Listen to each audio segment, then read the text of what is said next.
and say where the road goes, where the day flows. Good morning, good afternoon, and good evening. This is Rambit, and today we'll be diving into the heroic, the honorable, the unfortunately late Admiral Taylor, whose death was not quite as epic as it should have been. Oh Taylor, how much we've been through. Let me take you back to the Wrath of the Lich King expansion, when the Alliance as well as the Horde made their valiant expeditions to battle Arthas. During this long-lasting conquest, many a warrior rose in ranks, as many had the chance to prove themselves. A particularly interesting one was Nazgrim, an orc under the command of Garrosh. Nazgrim was a sergeant and a great one at it. Rather than focusing on hatred for the Alliance, he chose to concern himself with local threats and so protecting his people instead of leading them to their doom. His work did not go unnoticed, and during the aftermath of the Northrend expedition, he was promoted to Legionnaire. He was certainly a character to expand on, but such an amazing character could not go without an Alliance counterpart. In comes Taylor.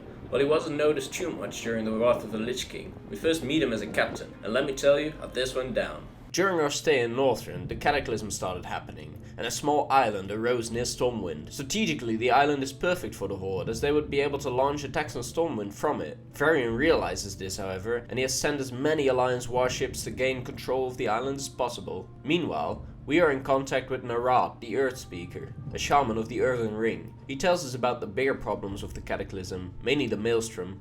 The Earthen Ring concluded that a lot of destructive powers of the Cataclysm come from Vashj'ir, an underwater zone that so happens to be in the waters around the newly formed island. We are to board a boat to the oceanic battlefield and investigate the sources of cataclysmic energies, while also assisting the Alliance. And so we report to a recruiter Nidadox, who tells us the entire Alliance fleet is still out in the waters, and so we are to take a mercenary ship together with a small force of Alliance soldiers. Leading all these soldiers is the one and only Captain Taylor. Some of the soldiers have already fought at the frontier, and they tell us the fighting was really ugly. The newer recruits get slightly uncomfortable, but there we see why Taylor, and Taylor alone, is the head of this group. There is something calming in his voice, even when he yells out orders, and this helps all soldiers to feel a little bit more at ease. When he walks up and tells us we'll be killing orcs within the hour, all doubt is gone and the goal is clear. We board the mercenary ship, owned by Bud and his crew from a previous video, and set sail.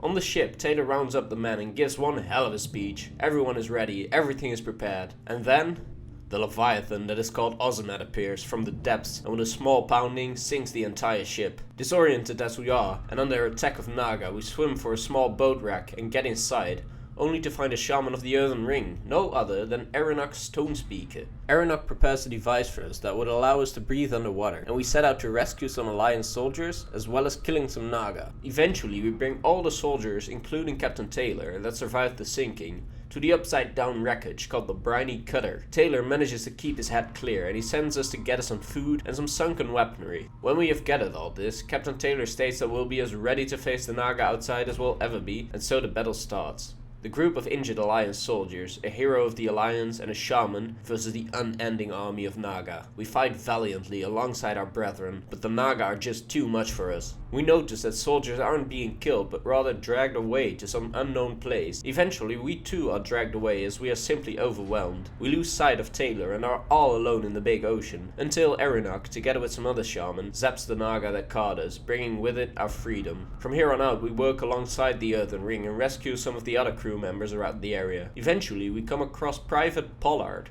a soldier of the Alliance. He is washed ashore inside a small cavern, and after warming him up a bit, we can question him. Apparently, he was part of the big Alliance fleet that was sent out about a week ago, and he tells us that those ships were also devoured by some tentacle monster. Same as with us, their soldiers were also captured by Naga, but Pollard has some more intel. Apparently, the Naga got out of the way to keep the men alive inside these massive pearly bubbles. Every day, a couple of men get sent to a different location, never to return again. Pollard was fortunate enough to be freed by a soldier that managed to break out of his bubble, but out of all the freed soldiers, he was the only one to survive. It seems clear to us that this is where Taylor and his crew were taken, so we set out to investigate. We free countless Alliance soldiers and battle dozens of Naga, but we find no trace of Taylor nor his men. We decide to just focus on the cataclysmic energies for now, and thus help out the Earthen Ring. While helping these shaman, we are told about Nespirah, a massive marine guest report. The beast is dying, and we are to investigate why. Together with a shaman named Earthmander Duarn, we communicate with the beast. It tells us that Naga are mining its pearls and that they wish to turn Nespirah into a weapon of war. While killing some Naga, we find that the pearl miners are actually enslaved Alliance and Hold soldiers that supposedly came from the bubble field we were at earlier. When we've killed enough Naga, we return to Nespirah's brain where we communicate with the beast, and it tells us there are some human survivors that have started a bit of an uprising against the Naga inside the beast's shell. We are directed towards them, and who else could it be than Captain Taylor? Oh yeah. With him are an Admiral of the Alliance, Admiral Dvorak, and a Shaman of the Earthen Ring, Wave Speaker Valoran.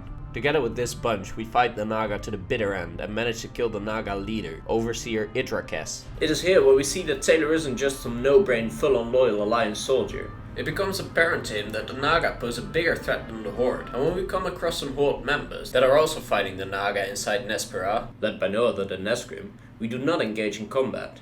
Taylor is able to set aside his own hatred towards the Horde, if he even has actual hatred towards them, and see the greater purpose. After we've defeated the Naga inside Nespirah, we make for a small cavern called the Tranquil Wash. This will be our base for quite a while, until we're able to get help, because hey, we're still in the middle of the ocean with nowhere to go. We work closely with Taylor and Dvorak, as well as with Valoran, and get us some food, scout the area, kill Naga, etc, etc. For access, we have to make contact with the mainland, or even some ships, but before all that we should avenge some fallen soldiers by beating the local Naga to the ground. In the epic Battle Maiden questline, which I highly suggest you complete, we find out about the Naga motives as well as their strategies and strategic points. We learn that they wish to kill Neptulon, the Tidehunter, the elemental lord of the water plateau, but we can't do anything about this for now. That does not take away that we don't want to kill as many Naga as we can right now. The numbers are insane however, and the battle seems to be folly. After attacking several Naga and claiming a small structure as a base, we are in heads deep. However, there's no turning back. We managed to kill countless Naga with some explosives the group's engineers come up with, but Dvorak is severely wounded during our bombing run when he and his men push forward. We scout the Naga again and they've already replaced all those who have fallen. During all this, Dvorak, Taylor, and the rest of the men had fallen back to the structure, but when we reach it, we are told the Naga invaded the place, and that Dvorak has fallen. The rest has gone back to the Tranquil Wash to come up with some desperate ways to survive. Captain Taylor is now in charge, and he tells us to meet up with the group's engineer once more, who has gone to some higher ground to figure out a way to contact the rest of the Alliance. The engineer, Exoscrub, has a flare gun, and after swimming up to the surface, we fire it as we see Alliance ships in the distance.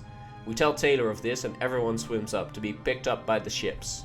Captain Taylor is fully aware that it would be ignorant to let the Naga be. If they were to kill the Tidehunter, all hell would break loose, and they would be lords and ladies of the water plateau, and they would surely be able to bring mankind to their knees. He invites us to join in the battle ahead, and of course we join him.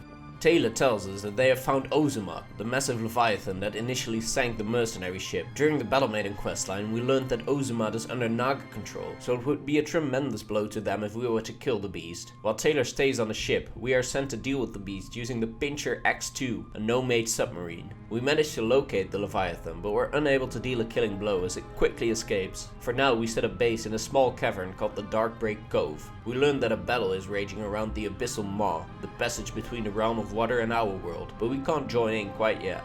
Reason being is that the energy of another beast like Nespirah, Lugorek, is being used by the Twilight Hammer to create elemental ascendants, and powerful beings these are. The Twilight Hammer is working together with the Naga and wanting to kill Neptulon, so it would be great if we could stop the madness inside Lugorek. Facing the beast are our familiar Captain Taylor and Aeronok Stonespeaker, as well as Wave Speaker Tulra. We deal with all sorts of Twilight Hammer members like Faceless Ones and Ogres, and finally manage to get inside the gastropod. Once inside, we work together with Lugorek, although he is certain that he will die, and manage to clear the beast of most if not all of Twilight Hammer cultists, as well as the elemental ascendants. Lugorek thanks us in the name of the Tidehunter, and tells us to meet up with Aeronok once more. As we leave, the great gastropod dies, taking everything inside him with him. We meet up with Aeronok in the Darkbreak Cove, and he tells us about the state of things. Neptulon's realm is under siege, and Aeronok wishes to commune with Neptulon in order to save him. He will be escorted to the realm of water by Captain Taylor. We are to kill as many Naga as we can get our hands on around the Abyssal Breach. When we've killed dozens, we see Taylor in front of the breach. He tells us that Aeronok has already gone in, and that we should follow.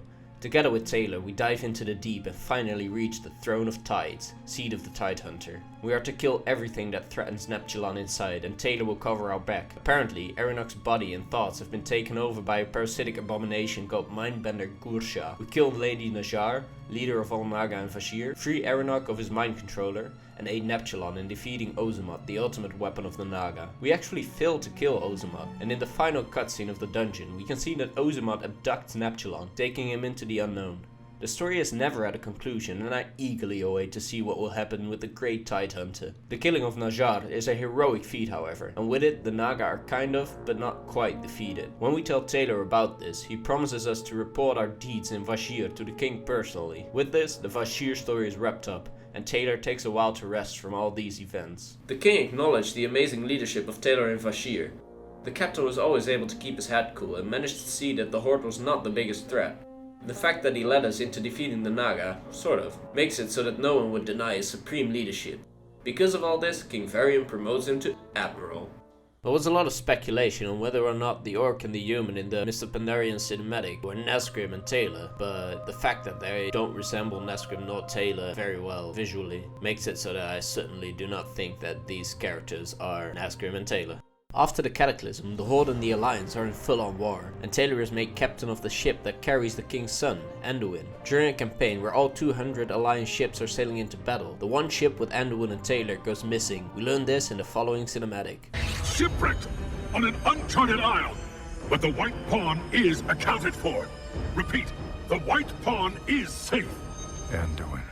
So it's time to explore the continent of Pandaria. As the King's son is missing, the full might of the Alliance is sent to track him down, with us, the heroes, as the tip of the spear. With the help of Sky Captain Rogers and the big flying Alliance battleship, we reach the continent shrouded in mists and begin to explore the land. The Horde has also sent ships to this new place, so our time here is rough, constantly fighting. The local population of Pandaren seems nice enough, however, and it points us towards a shipwreck that landed not too long ago. We look through the ship for clues and find a royal banner, the corpse of what appears to be a personal bodyguard, as well as the captain's log. The log is encoded, however, so we ask a gnome of the SI-7 to decode it for us. He tells us that Taylor wrote this log, and that it appears that he's still alive, as the log states that they have fought Hosen when they had already crashed. We look through a nearby Hosen village and eventually find Taylor in a cage. He's unconscious, however, so we can't really talk to him. Next to his cage is another prisoner though, an evolved Murloc called a Jinju by the name of Bolt Karashi. This humanoid tells us that Taylor gave quite the fight. He appears to be friendly, so we help him by killing Hosen and freeing members of his tribe, as well as other captured Alliance soldiers.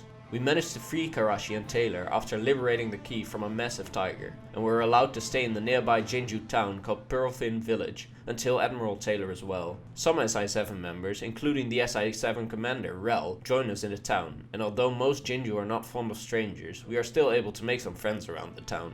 Taylor slowly recovers and he has one goal in mind, making a base and then finding Anduin. Sky Captain Rogers actually flies in to make sure Taylor is well. She also tells us that we are to move forward to scout the Horde as she is returning to the main battle group. The entire Alliance army is bound to arrive in 2 months' time. Admiral Taylor is left with us and 3 SI-7 officers and is to improvise. The SI-7 guys go on a scouting mission accompanied by one of the Jinju and manage to find the Horde all the way up north. They also find that the Horde is working with the Hosen. Rel gets gravely wounded unfortunately, but this is made up by the fact that the Jinju Elder has agreed to work together with the Alliance. We arm the locals and train them in combat. After they've had sufficient training, we are ready to take on the head of the Hosen in the area, Chief Gut, proving our loyalty to the Jinju and I guess dealing a slight blow to the Horde.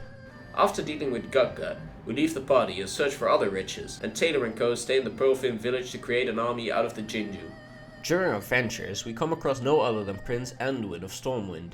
He seems to have befriended some local Pandaren and we help him with caring for them as one of them is sick. After helping him, we tell him it's time to go home, but he refuses. He wishes to find the Vale of Eternal Blossom, a place said to hold healing waters. When 2 of the SI-7 officers come to pick Anduin up, he mind controls one of them in order to slip away, and we don't manage to pick up on his trail again. We report back to Taylor, who says he'll kill Anduin if he finds him alive. There are no resources at hand to go look for Anduin, however, as the threat of the Horde is real. After this report, we travel onward on our own once more. After an abundance of adventures, we receive a letter from Taylor, stating that we are needed at Pearlfin Village. When we reach the place, we see that the Jinju have been training non-stop since we've left, and once more we go around town to help in their training. All seems ready for a massive confrontation with the Horde, and boy will there be one.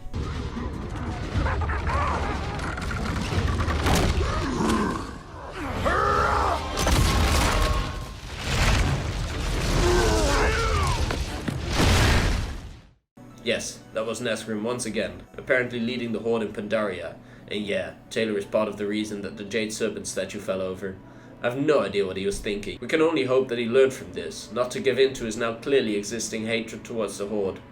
His handling of the situation was a lot less proper than his actions in Vashj'ir, but I hope that this is only because of the land of Pandaria that weighs heavily on one's soul. We managed to save Taylor and the others from imminent death, and one of the new friends we've made while venturing through Pandaria, Lord Walker Cho, sends his Cloud Serpent to pick our allies up and drop them off somewhere safe. For now we leave the place to venture through the Valley of the Four Winds and the Cressowing Wilds all on our own, all the while making new allies as well as enemies. Our adventures eventually take us to the Kun-lai summit. We get to know the local Pandaren, and eventually we are told that Admiral Taylor lays in one of their huts. Apparently he and the others had been sent here by Lord Walker Cho's Cloud Serpent, and they've been recovering ever since. The Alliance heroes are not the only ones to survive the onslaught near the Jade Serpent statue, as Nesgrim and some of his high-ranked officers are also recovering in the hut. When we get up, Nesgrim and Taylor are in a massive fight of words, and Taylor really shows himself from his bad side. He is still our commander though, so we listen to his orders. He sees some opportunities to persuade the local Pandaren, and we set off to win their hearts. Their homes have been destroyed and we help them rebuild. After aiding them for a while, they decide to join the alliance. We take care of quite some local threats like Yangol and Mogu, and Taylor is immensely thankful towards us. He says that they'll be able to maintain a proper base from here on out, and that we are to just go about our business. We traveled through the last nooks and crannies of Pandaria until the continent is fully explored. 2 months have passed and the entire alliance fleet has finally arrived.